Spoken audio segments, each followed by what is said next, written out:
El Centro Evangelístico Peniel y Ciudad Online presentan retransmisión de la conferencia dominical con el Dr. José Hernández. Bienvenidos.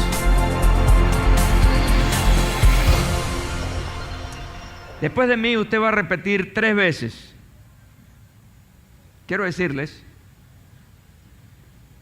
que uso el recurso de la repetición no solo para que usted repita. Ay, qué pastor tan fastidioso, siempre está repitiendo, poniendo a repetir a uno como que si está en kinder. Es que la repetición es un recurso pedagógico. Y entonces hay palabras, hay expresiones dentro de la conferencia, dentro del mensaje, que son básicas, que son clave. Entonces, cuando yo le digo repita tal cosa, es porque eso es clave en esa información que le estoy dando. Diga después de mí 3 veces, esta es la plana, una plana oral. Después de mí diga recurso.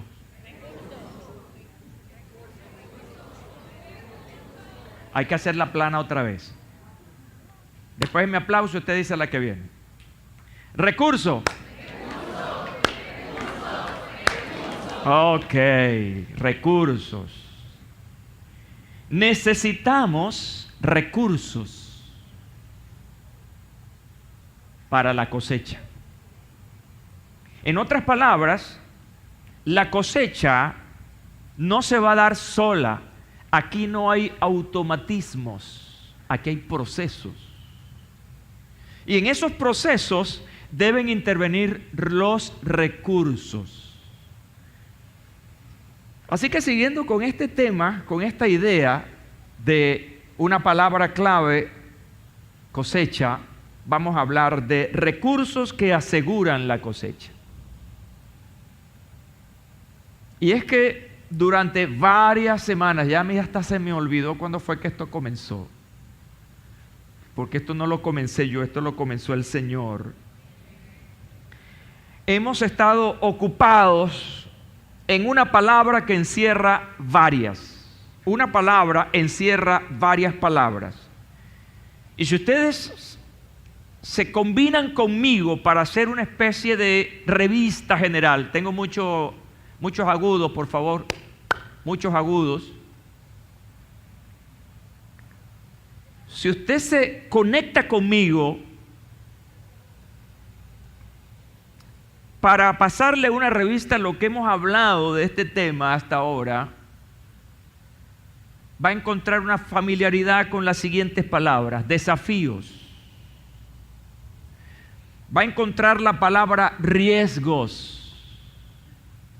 También se va a enfrentar a la palabra cooperación. Hablamos de sinergia. Se va a encontrar con la palabra principios. Y se va a encontrar con otra palabra que es promesas. Todas esas palabras están conectadas con una palabra gigante, con una gran palabra que es la palabra cosecha. Sí. La cosecha tiene que ver con eso, con desafíos, riesgos, cooperación, principios y promesas.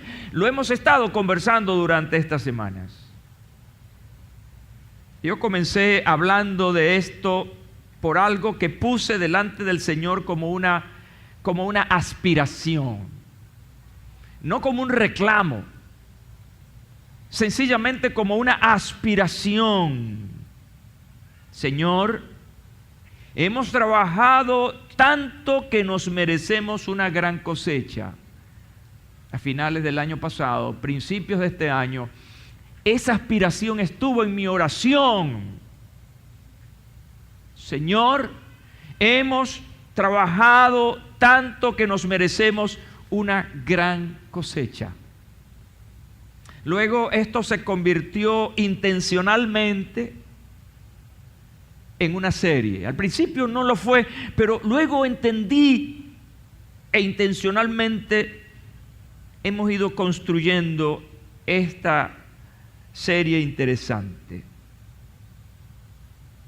Recuerdan, a mí me gusta a veces usar el lenguaje gestual para afirmar algo. ¿Recuerdan esto? ¿Lo recuerdan? Bueno.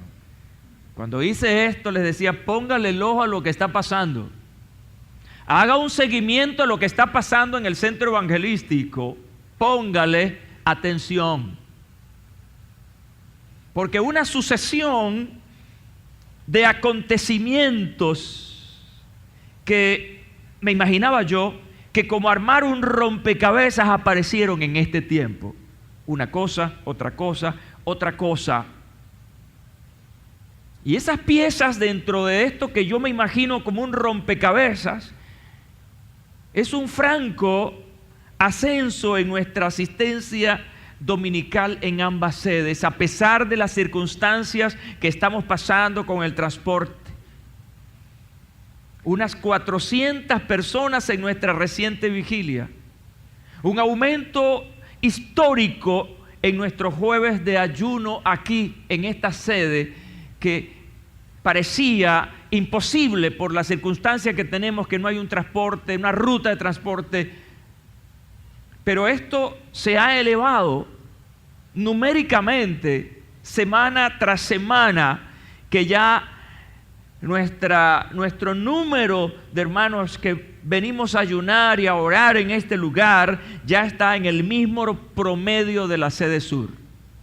Es decir, semanalmente tenemos unas 100 personas en ayuno y oración los jueves. Y esto para mí forma parte de esos acontecimientos. Una excelente respuesta de parte del Señor y al esfuerzo, al compromiso de más de 30 conductores que atravesamos la ciudad del sur al norte. Por primera vez en las circunstancias más complicadas, la caravana móvil de oración más extensa se acaba de realizar, arrancando exactamente de la sede sur hasta Naguanagua, intercediendo, levantando manos, parándonos en puntos estratégicos para interceder por nuestra ciudad. Lo que está ocurriendo en nuestros grupos familiares.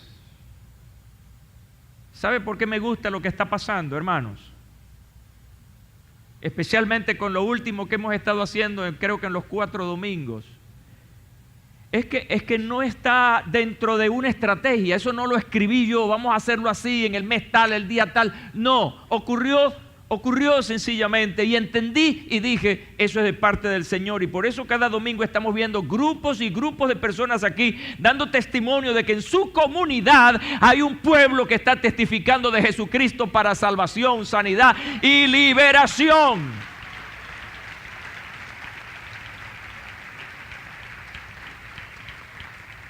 Entre otros detalles más que forman parte de esa, lo que yo he llamado una sucesión de acontecimientos, me dicen a mí que Dios está más comprometido que nunca con nosotros. Palabra clave, dígale al que está a su lado, fidelidad. Sé fiel siempre. Entonces, todo esto es un indicativo de que grandes cosas están, hablando en presente, están sobre nosotros. Ahora, yo no doy por hecho esa gran cosecha. Para mí está en pleno desarrollo. No podemos esperar por concreción de la cosecha para tomar las medidas de su aseguramiento. Cuando estamos pendientes de algo, no vamos a ser tomados por sorpresa. De manera que tenemos que tomar las previsiones y prepararnos para una cosa que se llama el aseguramiento del fruto, el aseguramiento de la cosecha. Pero para el aseguramiento de la cosecha necesitamos echar manos de recursos. Diga, recursos. Necesitamos echar manos de recursos para evitar que aquello que con tanto trabajo, entusiasmo y con la ayuda del Señor estamos logrando no se pierda. recursos. Quiero dejarles dos definiciones importantes de la palabra recursos. La primera de ellas tiene que ver con ayuda. Recurso tiene que ver con ayuda o medio del que una persona se sirve, me encanta esto, para conseguir un fin o satisfacer una necesidad. Así que recurso está conectado ¿con qué? Con conseguir un fin. Por lo tanto, es sumamente valiosa la palabra, pero más valioso todavía es la acción de esa palabra. La otra definición que les tengo para aclarar el asunto es que un recurso es una fuente o suministro del cual se produce un beneficio. Así que la cosecha debe estar conectada a recursos que nos permitan el aseguramiento de eso. Si no, hemos perdido absolutamente tiempo, energía, capacidades y hasta dinero. Para mí es valioso llegar a este punto, porque como dije, la cosecha ha estado conectada a ciertas palabras importantes: desafíos, riesgos, cooperación, principios y promesas.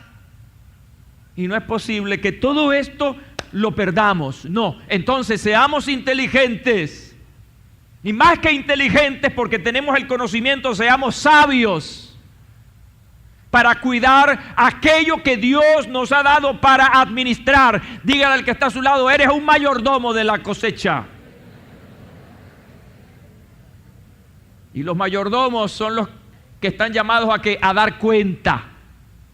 Y un día José Hernández, y tú, como te llames, delante de Dios, vas a dar cuenta por lo que Él te ha entregado. No lo veas muy lejos eso, velo todos los días siente que vas a dar cuenta delante de Dios por aquello que te ha entregado para administrar.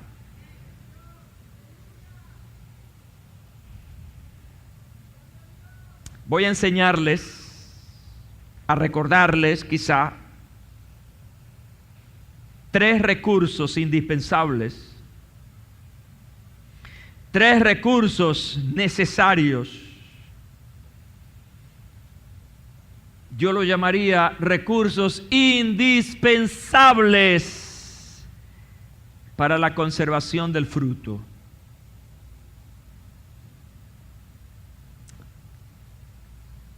En el registro de Lucas, el evangelista, capítulo 10, versículo 2. Jesús está hablando de un tema que es familiar ya para nosotros. Está hablando del tema de la cosecha. Está hablando Jesús de cantidad. Es mucha la cosecha. Y entonces, en función de esa cantidad, en función del esfuerzo, y hay otro elemento importante allí, lo inmediato, porque la cosecha tiene que ser inmediata, porque si no se pierde. Lo cual significa que si tienes una gran cosecha y tienes pocos recolectores de la cosecha, parte de ella se va a perder, porque no hubo el tiempo, ni hubo la gran cantidad de gente que pudiera hacerlo en el tiempo necesario. Entonces, frente a esta realidad, frente a esta urgencia, frente a la importancia de lo que significa la cosecha, entonces Jesús dice: pidan al dueño de la cosecha que envíe trabajadores para recogerla. Y en mis notas, en esta oración interesante, en este mandato de Jesús, tengo subrayado la palabra pidan. Pidan al Señor, al dueño de la cosecha, que mande trabajadores, que mande obreros para recogerla. Y aquí me encuentro con el primer recurso. Un recurso que no es de generación intelectual, no es de generación humana, es decir, no es un invento humano, lo está diciendo el mismo Señor de la cosecha. Lo importante esta mañana, estimados hermanos y amigos, es que el dueño de la cosecha nos está ofreciendo, Él mismo nos está diciendo cuáles son los recursos. Y ese recurso archiconocido, que lo aplicamos para muchas cosas, se llama oración. Alguien dirá, otra vez la oración. Pero es que la oración es fundamental. La oración es básica. No podemos vivir sin orar. No podemos vivir sin hablar con Dios, porque esa es la oración. Tanto así que una de las primeras lecciones que el Señor da a sus discípulos es precisamente la oración. Jesús enseñó a orar a sus discípulos como un recurso para recibir lo que necesitaran. Para muestra, el Padre Nuestro. Jesús enseñó el Padre Nuestro como un recurso para que ellos obtuvieran un fin. ¿Recuerdan la definición? Les enseñó la oración como un recurso, como una ayuda para lograr un fin. Que se hiciera la voluntad de Dios en ellos, que tuvieran el pan, que tuvieran la capacidad para enfrentar a un enemigo. Todos esos detalles que encontramos en esa maravillosa y poderosa oración del Padre Nuestro como un modelo, sencillamente es un recurso para solicitar, para pedir aquellas cosas que ellos necesitaban en la vida y que tú y yo seguimos necesitando. Jesús no solamente los enseñó a orar, sino que Jesús, acerca de la oración, le enseñó como un recurso poderoso. Es decir, no solamente una habilidad oral para hablar con Él. No, más que eso, les estaba enseñando que la oración es un recurso poderoso. Y el mismo Jesús está diciendo, y todo, diga todo. Y todo lo que pidieres al Padre en mi nombre lo haré, para que el Padre sea glorificado en el Hijo. Si algo pidiereis en mi nombre, yo lo haré. Así que me está diciendo que la oración es un recurso poderoso. Un recurso que te permite obtener un fin, pero que a su vez reconoce la gloria del Padre Celestial, que da honra y glorificación a su nombre. Ahora, vemos aquí que la oración también es un recurso necesario para que haya alguien que recoja la cosecha. Entre todas esas cosas que podemos pedir a través de la oración, entonces aparece que a través de la oración nosotros podemos pedirle al Señor que nos ayude para asociarnos con otros para asegurar la cosecha. Pregúnteme, ¿por qué, pastor? Hay dos respuestas que tengo a esa pregunta. ¿Por qué Jesús incluye en la oración el de pedir que hayan más trabajadores para recoger la cosecha? La respuesta número uno tiene que ver con que la cosecha no es tuya ni mía. La cosecha no es tuya ni mía, la cosecha es del dueño, es de aquel que tiene la semilla. Por eso debemos dar gloria a Dios cuando alcanzamos a alguien para Cristo. Tú no debes sentirte, tú sabes, vanaglorioso porque lograste que otras personas conocieran a Cristo. No, esa cosecha no es tuya. Como dice el apóstol Pablo, tú y yo lo que somos aquí somos colaboradores. Así que reprendemos en el nombre de Jesús esa vanagloria.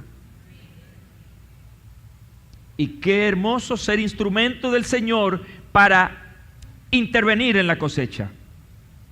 Así que la primera respuesta es que esa cosecha no es tuya ni es mía, Allí claramente dice que el dueño de la cosecha es el Señor. ¿Y sabes cuál es la otra respuesta? Pedimos eso porque nosotros no somos dueños de los obreros. Es decir, ni eres dueño de la cosecha, ni tampoco de los obreros. Mire, yo soy el pastor en esta iglesia y potencialmente, lo digo hoy en el nombre de Jesús, potencialmente todos los que están aquí son trabajadores.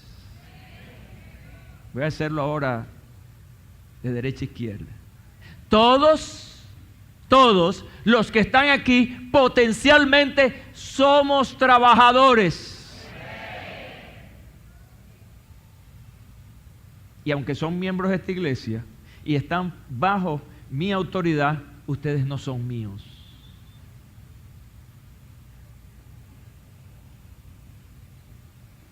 Yo no me siento su dueño y usted no me sienta a mí como su dueño. Yo soy un ser humano capacitado por Dios y escogido por Dios para hacer una labor específica. Ni soy dueño de la cosecha, ni soy dueño de ustedes. Por eso odio la manipulación.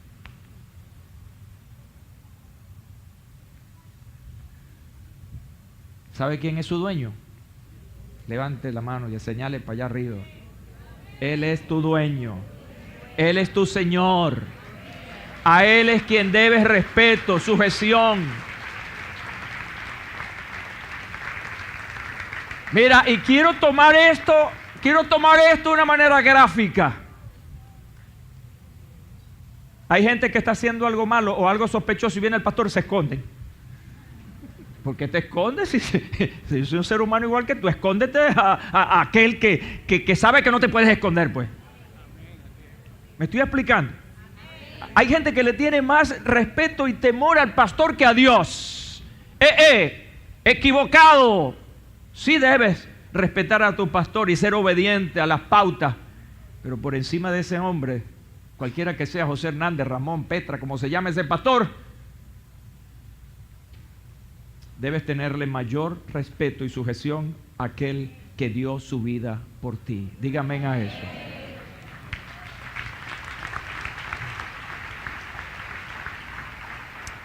Entonces, ni José Hernández ni tú somos dueños de la cosecha y mucho menos de los trabajadores. Los trabajadores son libres, escucha bien, son libres incluso para hacer el mal. Son libres incluso para pecar. Ese es tu problema. No conmigo. Volvemos a través de lo mismo. Dios te creó a ti con libre albedrío, lo que se llama libre elección. Y es mejor obedecer a Dios que a los hombres. Ahora, es tan importante la oración como un recurso para la cosecha. Escucha bien, que si no oramos, escucha bien, que si no oramos por trabajadores, la cosecha se pierde. Entonces tenemos que valorar, escucha bien, valorar cosecha trabajadores. Y la pregunta para ponerte a pensar un poco es, ¿qué es más importante? ¿Los trabajadores o la cosecha? ¿Sabes qué es más importante entre los dos? Algo que está en el medio, que se llama oración. Si hay oración, hay trabajadores. Y si hay trabajadores, hay cosecha. Pero lo que está antes, lo que está primero de esos dos elementos es el recurso de la oración. Voy a cerrar este primer recurso de la oración citando un hecho interesante en la vida de los primeros cristianos. Cuando la iglesia primitiva oraba en relación a una cosecha espiritual, Ellos oraban lo siguiente, Hechos 4, 29 al 30. Concede a tus siervos que con toda valentía hablen tu palabra, mientras extiendes tu mano para que se hagan sanidades, señales y prodigios mediante el nombre de tu santo Hijo Jesús. Quiero decirte que las circunstancias de esos cristianos a los que estamos haciendo referencia no es nada parecida a la que tú y yo vivimos en este momento. Porque esos hermanos nuestros, esos que nos antecedieron, estaban ante el inicio de una persecución. Y en medio de eso, ellos no se dejaron distraer por algo tan grave como era la persecución. Al contrario, están diciendo: Señor, nosotros vamos a seguir adelante. Danos valentía. Tu poder esté con nosotros para seguir haciendo tu obra. Aprendamos esa lección importante. Hay dificultades, hay escasez. La pastora hablaba de la cuaresma que está comenzando esta semana, pero ya nosotros tenemos una cuaresma de hace mucho tiempo. Eso de que no puedes comer carne, esa cuaresma nosotros ya la vencimos, ya. Ni vaca, ni cochino, ni cachicamo, nada de esas cosas. No importa la circunstancia que estemos viviendo, la oración es: Señor, concédenos, danos el placer, danos el privilegio para tener valor, para seguir hablándole a la gente. No te distraigas. Toca al que está a tu lado y dile: no te distraigas en tus problemas, piensa en aquellos que no tienen a Cristo Jesús.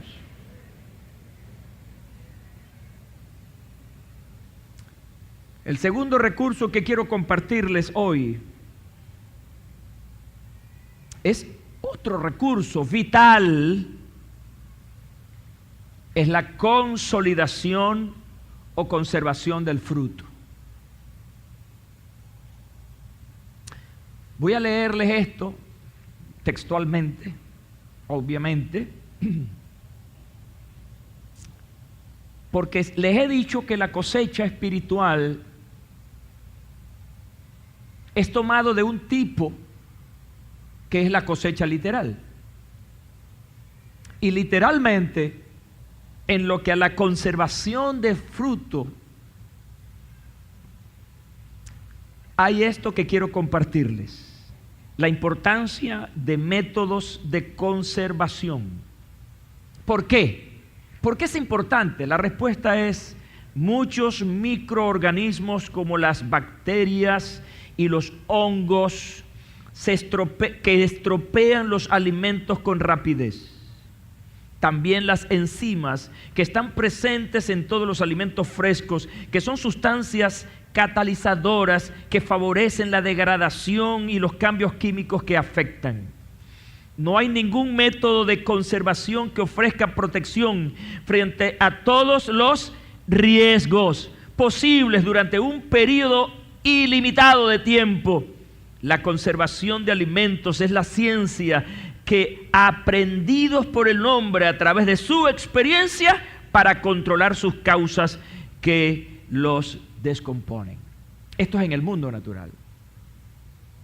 Ahora, cuando uno lleva lo del mundo natural a lo del mundo espiritual, igual ocurre. Igual ocurre. El fruto espiritual está sometido a grandes riesgos.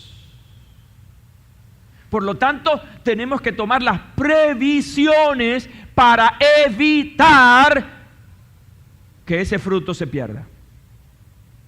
La consolidación o conservación de fruto es uno de ellos. Ahora fíjense que la consolidación es el recurso cuyo proceso de cuidado, atención y contacto continuo con el nuevo creyente hasta que se sienta fortalecido y animado para convertirse en un discípulo de Cristo. Así que hablar de consolidación como recurso es hablar de un proceso.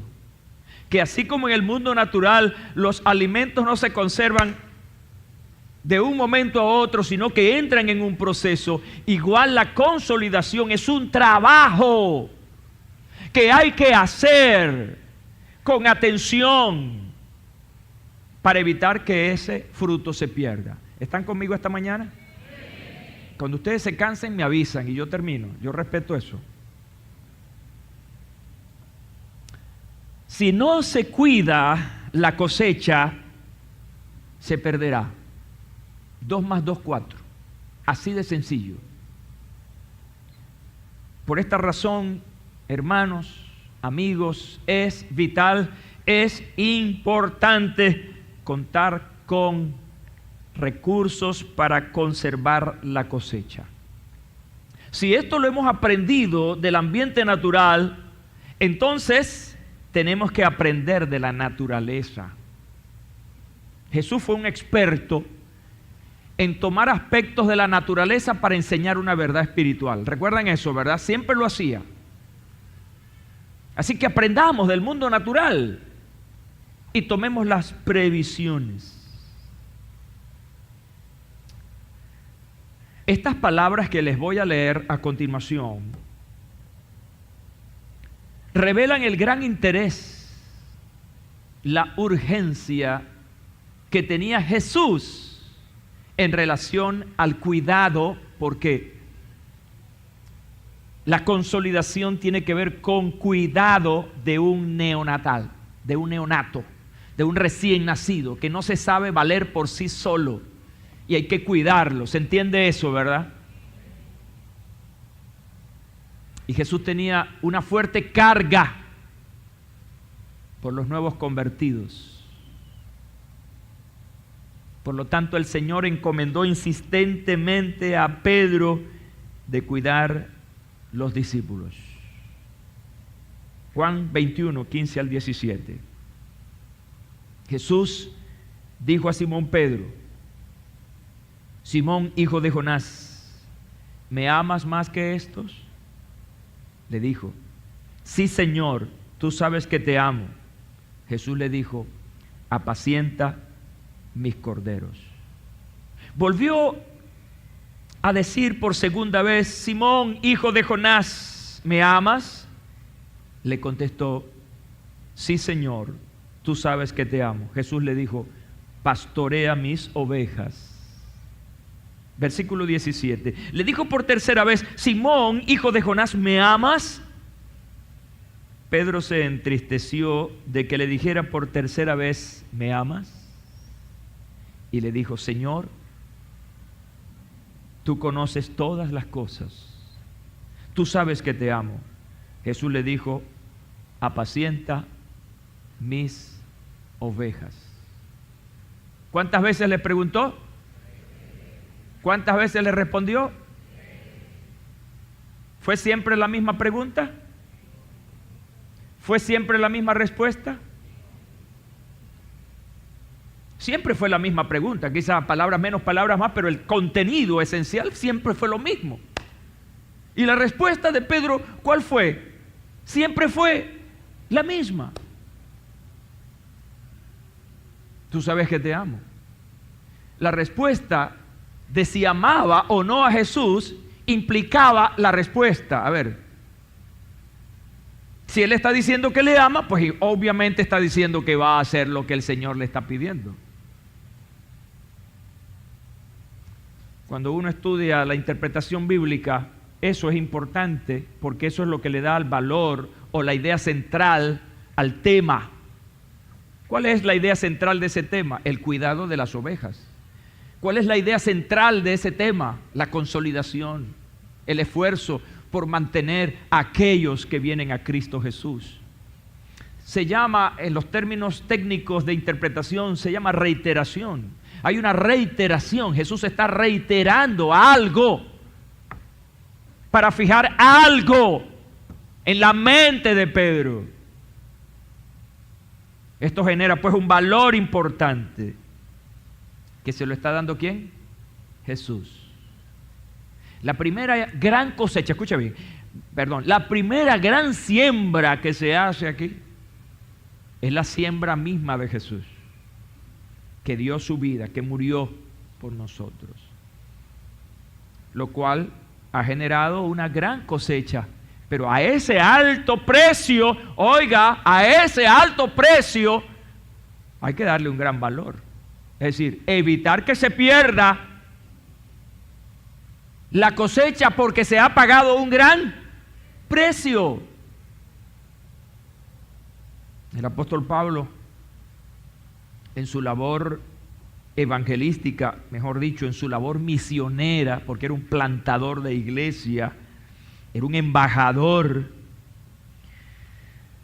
Me interesa mucho cuando uno lee en los Hechos que el apóstol tomaba una ruta, primero, segundo, tercer viaje misionero, hasta se menciona un cuarto viaje. Él tomaba una ruta de ida, llegaba al final y volvía por esa misma ruta. No era que no habían otras rutas, sí las habían otras opciones. Pero él estableció iglesias en esa ruta. Y cuando estamos hablando de esto, decimos que el apóstol Pablo, está enseñando, está sembrando la palabra, logró que muchos se convirtieran, pero en el regreso dice la Biblia que él volvía intencionalmente para afirmarlos en la fe. Se llama consolidación. Es decir, era estratégico para el apóstol Pablo ir en la ruta y regresar en la misma para afirmar a los creyentes, para animarlos a seguir adelante. Por eso podemos ver que el apóstol Pablo ganó almas con esfuerzo. Escucha bien. Gimiendo, derramando lágrimas por esas almas.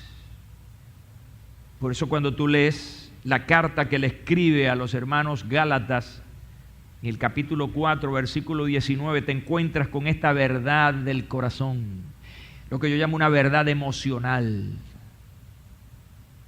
Hijitos míos, por quienes vuelvo a sufrir dolores de parto, hasta que Cristo sea formado en vosotros. Oiga, qué profundidad, qué amor expresado en estas palabras. Mire, gramaticalmente, mira la fuerza que él trata de darle a esto cuando habla de dolores de parto.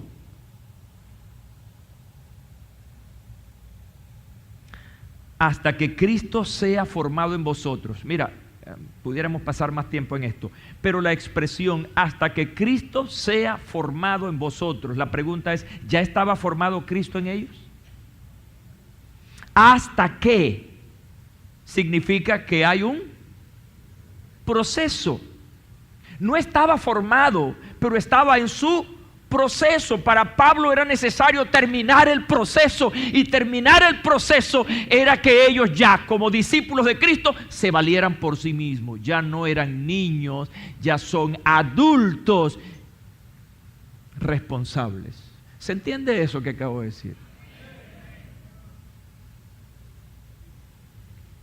Tú no puedes dejar a alguien con una palabra, ni siquiera puedes dejarlo con una decisión de fe, porque él apenas se está conociendo. Él es un bebé, no sabe hablar, no sabe caminar, no sabe defenderse. Estamos hablando en términos espirituales. Es un neonato. Necesita asistencia técnica, asistencia espiritual, porque está en un proceso hasta que Cristo sea formado en vosotros. Y esto para mí es importante, formado en vosotros. ¿Significa qué? Significa que ya Cristo está en esa persona. Ya Cristo forma parte de ese individuo. ¿Están conmigo? Ya esa persona vive por Cristo, porque Cristo está en él. Es una verdad profunda, ¿saben? Es un nuevo nacimiento. Podemos concluir esta parte entonces que consolidación es un seguimiento, es una atención del individuo que te lleva ¿a qué? A estar pendiente de ayudar, animar y dar palabra al nuevo convertido. Y voy a añadirle algo más en lo que a la consolidación se refiere. Porque he mencionado 3 acciones importantes: ayudar, animar y dar palabra. Pero todas esas son expresiones orales. Todo eso hasta el momento, lo que hemos hecho para que eso ocurra es hablar. Pero yo pudiera ponerle una 4ª acción vital, necesaria. Y es modelar. Es modelar. Pablo decía: aprendan de mí como yo aprendí de Cristo. Eso se llama modelar. Porque nada haríamos con decirle a una persona en su nueva vida en Cristo de transformación y de cambio: mira, ahora tú no debes mentir porque la Biblia dice tal y qué sé yo, pero resulta que usted miente. Estamos modelando mal y estamos confundiendo al individuo. Ya tú no puedes hacer esto porque Dios dice, no porque la iglesia diga. Nunca diga eso. Nunca diga, el pastor dice esto. Por favor, no me metan a mí en ese lío. Hay gente que vive metiendo en problema uno, ¿vale? Yo no he dicho eso. Eso lo dice Cristo. Lo dice su palabra.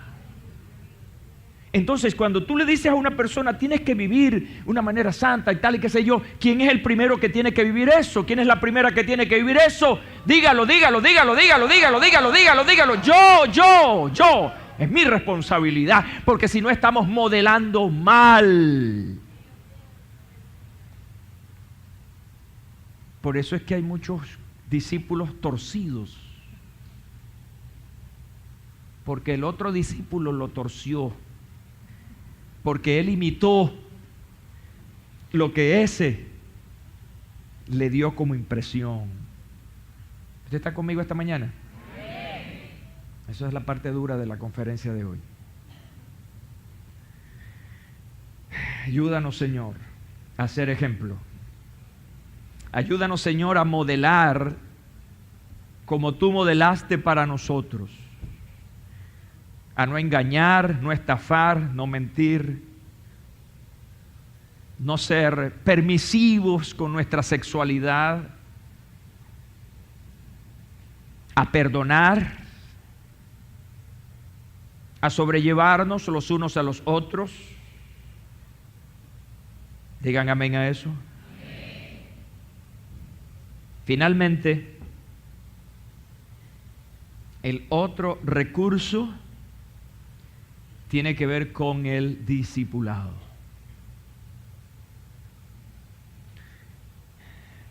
Y fíjense, en el mundo natural,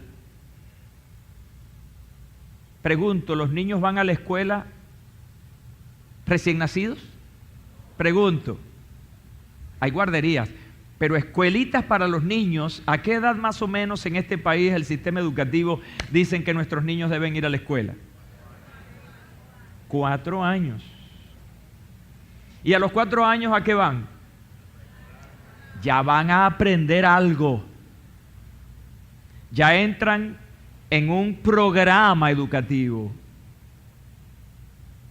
Por eso es que, trayendo lo natural a lo espiritual, el nuevo convertido no va a la escuela de la noche a la mañana. El primero es consolidado, enseñarle las primeras cositas y sobre todo enseñarle que es un hijo de Dios, lavado por la sangre preciosísima de Cristo Jesús. Y una vez que él está convencido, ha internalizado esa palabra, esa verdad, entonces él comienza a ir a la escuela.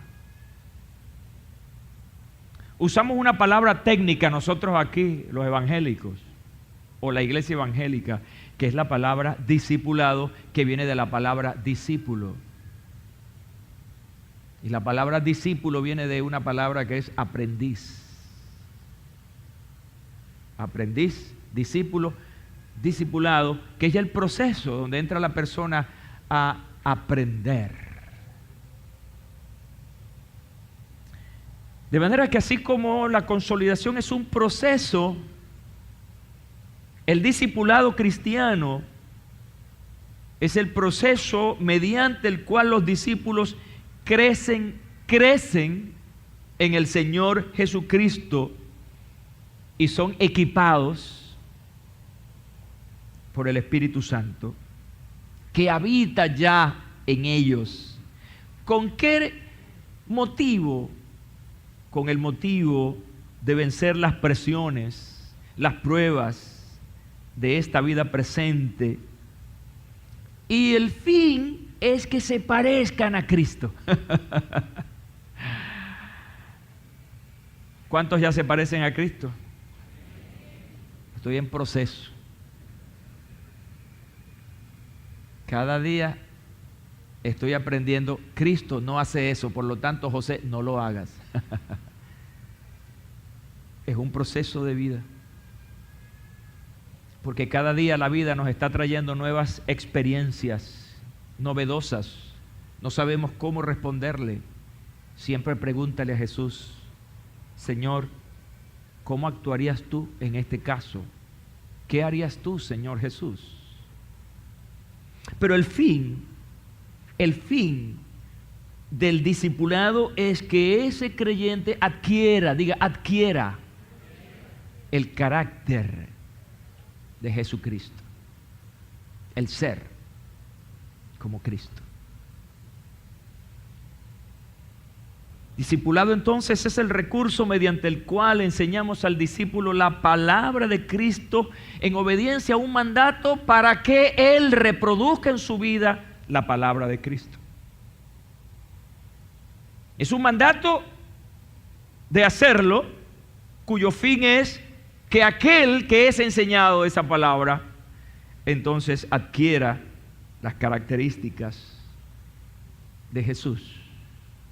¿Por qué digo que es un mandato? Cuando Jesús estuvo ya a punto de irse de esta tierra, tuvo una reunión con sus discípulos, una reunión importantísima, donde está dando las últimas indicaciones. Los está reuniendo para darle las pautas a seguir ya en ausencia física de él. Y él dice, por tanto, esa palabra, esa conexión, por tanto, gramaticalmente hablando, de conexión, es importante. ¿Por qué? Porque el contexto dice que Jesús dijo, toda autoridad me ha sido dada. Por tanto, toca al que está a tu lado y dile, tú no puedes dar lo que no se te ha dado.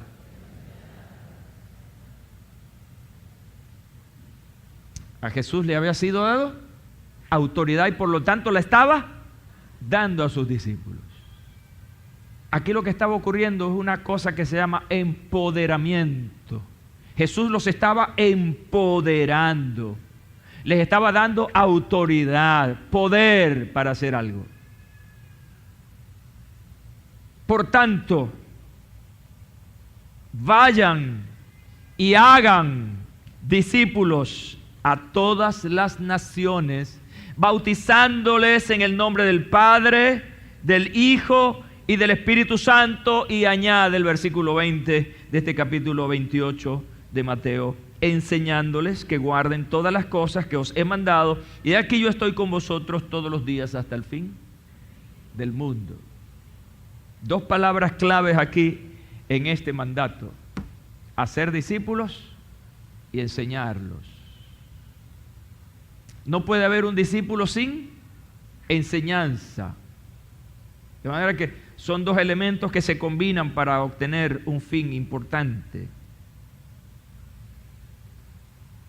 Escuchen bien lo que voy a decir. Ya estoy terminando. ¿Quién hace al discípulo? ¿Quién está llamado a ser el discípulo? ¿Cuál es la respuesta a eso? ¿No la saben? Repito la pregunta. ¿Quién está llamado a ser el discípulo? Jesús lo dice. Vayan y hagan discípulos. Quiere decir, escuche bien, que usted no anda por ahí como cualquier jardinero o jardinera en medio del jardín lleno de flores recogiendo discípulos. No, hay que hacerlos. La flor ya está hecha. Pero convertir esa flor en otra cosa es un proceso en el cual tú debes intervenir. Entonces, ¿cómo se hace un discípulo? ¿Cómo se hace un discípulo? Enseñándole, ¿verdad? Pero como ese discípulo no anda por ahí, soy un discípulo y ando buscando quien me encuentre, aquí estoy. Le pregunto, ¿usted andaba así cuando no tenía a Cristo? ¿Tú andabas así? Tú veías a un evangélico y te escondías. Vamos para el servicio. Eso no es conmigo. Te andabas escondiendo. Toca el que está, tú eres bandido. Dele un aplauso al Señor esta mañana.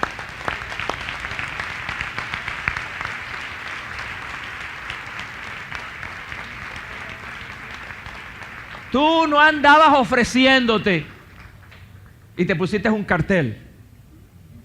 Un cartel que decía, discípulo en opción. Discípulo en opción. ¿Quién me agarra? ¿Quién me toma? Tú no andabas así. Tú te andabas escondiendo. Otro toquecito y dile sinvergüenza. ¿Sabe que la palabra sinvergüenza no es una mala palabra? Sencillamente una persona que no tiene pena. Pero, ¿ya? Así que todos los que estamos aquí somos sinvergüenzas. Depende, diga depende. Entonces al discípulo hay que hacerlo. En otras palabras, hay que buscarlos. Jesús dijo, yo he venido a buscar y a salvar lo que se había perdido. La gente no andaba por ahí, ay, llegó Cristo, gloria a Dios, recíbeme, Señor. No, Él vino a buscarlos porque estábamos renuentes. Esta mañana yo quiero agarrar algún renuente por ahí. Ando buscando un renuente, una renuente. Ando buscando esta mañana. Cuando yo le diga a usted, mira, ven a Jesucristo, usted va a salir. Aquí estoy yo. Levanta tu mano. Confiesa a Jesucristo. Acéptale como Señor y Salvador. Él te está buscando hoy. Este es tu día. Llegó tu día de salvación y vida eterna. Y una vez que tú agarras a ese discípulo, entonces ¿qué vas a hacer? Hay que enseñarlo. Y aquí es donde viene el discipulado. El apóstol Pablo usó este recurso de la consolidación, el del discipulado, con un hombre llamado, con un joven, para ser más específico, llamado Timoteo. Es un ejemplo maravilloso de lo que es la consolidación y lo que viene a continuación, el discipulado. Tanto así que desde que lo tomó en un lugar llamado Derbe, que lo vio, lo identificó,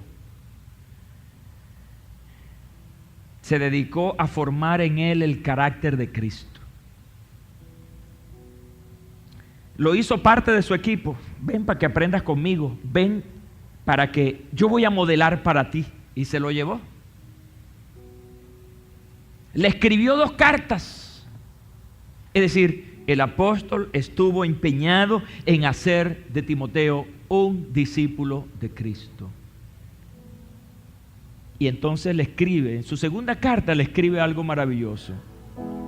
lo que oíste de parte mía mediante muchos testigos.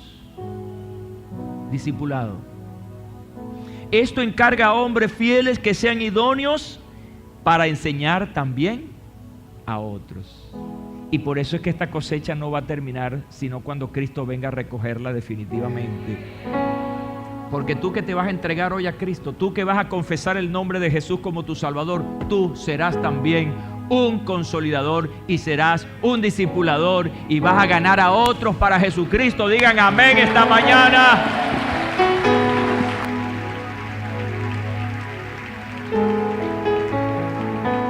¡Aleluya! El Centro Evangelístico Peniel brinda cuidados por medio de recursos de servicio para la atención y crecimiento de los discípulos.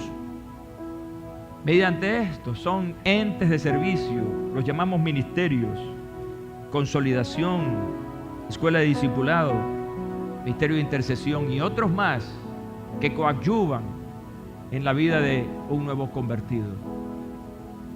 Todos los que estamos acá, por naturaleza, somos evangelizadores, consolidadores y discipuladores. Porque de una u otra manera estamos enseñando a alguien. Póngase de pie, por favor.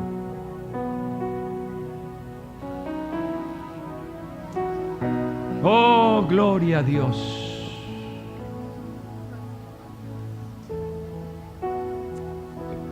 Pon tu mano sobre tu corazón, iglesia.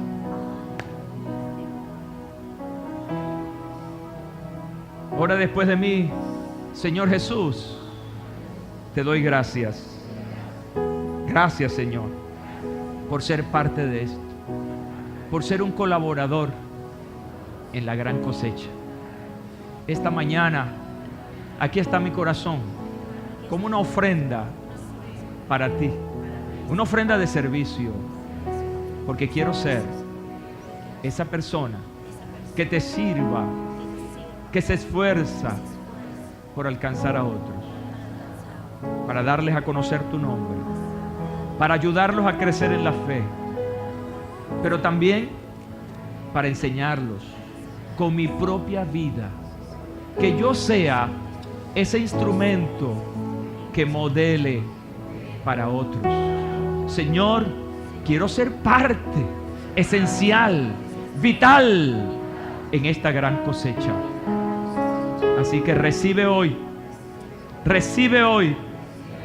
esta ofrenda de mi corazón de servicio para gloria y honra de tu nombre. Y decimos amén y amén. El Centro Evangelístico Peniel y Ciudad Online presentaron retransmisión de la conferencia dominical con el doctor José Hernández.